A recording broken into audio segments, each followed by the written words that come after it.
Hi, this video is going to be looking at the national grid.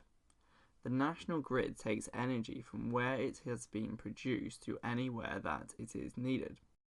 Electricity from a variety of different energy resources can be fed into the national grid, such as power generated from solar cells, hydroelectric power, nuclear power plants, gas power plants, etc., etc.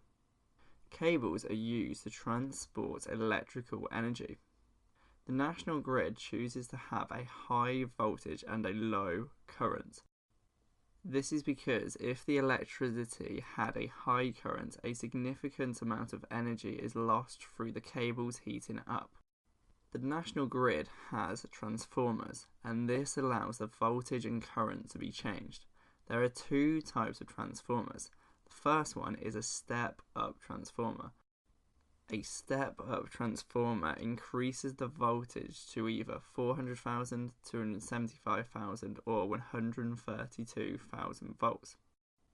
At these voltages, the amount of energy lost through heat in the electrical lines is reduced. Power stations tend to produce electricity at around 25,000 volts, which is why a step-up transformers are needed. After the electricity has passed through the step-up transformer, it will travel through high voltage transmission lines to where it is required. Then it will go through the second transformer, and this is known as a step-down transformer.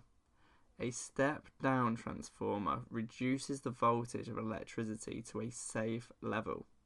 The voltage of household electricity is around 230 volts. So the national grid works like this. There are a variety of different energy resources that generate electricity. The electricity then goes through a step-up transformer, which increases the voltage.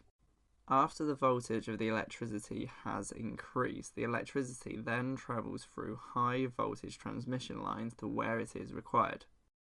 Before the electricity is used, the voltage of the electricity has to be reduced, and this is done by a step-down transformer. After this has taken place, the electricity can then be used. So like I have said, electricity is transported by high voltage transmission lines. We can have underground cables or overhead cables that are held up by pylons. There are advantages and disadvantages of both of these methods. Let's start by looking at the advantages and disadvantages of overhead cables. The advantages are that they are cheaper, easier to set up, and also easier to fix.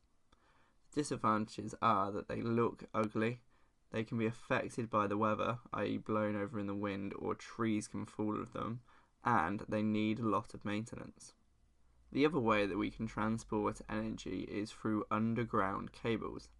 These tend to be more reliable, they are less affected by the weather because if it's windy they do not get blown over because they are underground.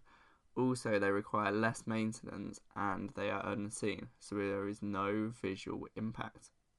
The disadvantages are that they are considerably more expensive than overhead power cables.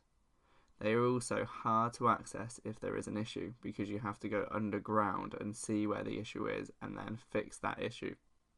Another negative is that they are harder to set up and there is a bigger disturbance on the land because you have to dig the land up and then put the cables underneath.